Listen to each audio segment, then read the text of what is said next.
This is what the 6-year wrangle's been over. A gravel pit and forest site which developers want to turn into the first new town built in a generation. Final comments went to the Environment Secretary recently, and today the battle moved to London, as both sides made their positions public. Opponents are furious that after a public inquiry rejected the plans, the previous Environment Secretary, Nicholas Ridley, indicated he would accept the scheme. They feel if Foxley Wood falls, local planners all over Britain should give up.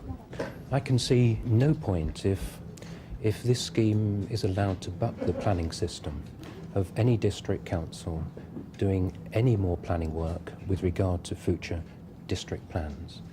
The council's research shows 28 development schemes across the southeast would follow if central government went against local feeling, and others feel it'll show the unfair muscle of the building lobby. They make huge profits. They then throw the money, and they're in a position to do so, at local authorities, dragging them through endless appeal inquiries, and generally exerting that sort of financial muscle which no local authority could possibly match. The developers say they've stuck to the planning procedures and claim it's the local council who are out of order by setting their population growth targets too low. We're talking about housing people. This is a housing issue here. It's nothing to do with local democracy.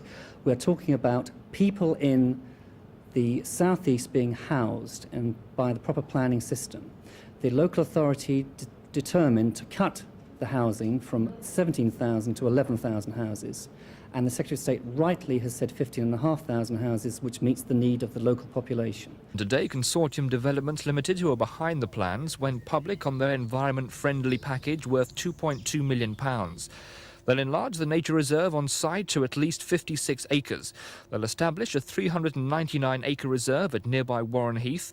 £1.2 million will go into a trust to pay wardens to run the reserves, and £1 million will be used to protect heathland in the region. Nearly 1,000 objections to the whole development have been sent to the Environment Secretary. A decision is expected in October. Still to come, why the quality of life is poor in London, the row over the disappearing country footpaths, and Trevor Francis answers his critics.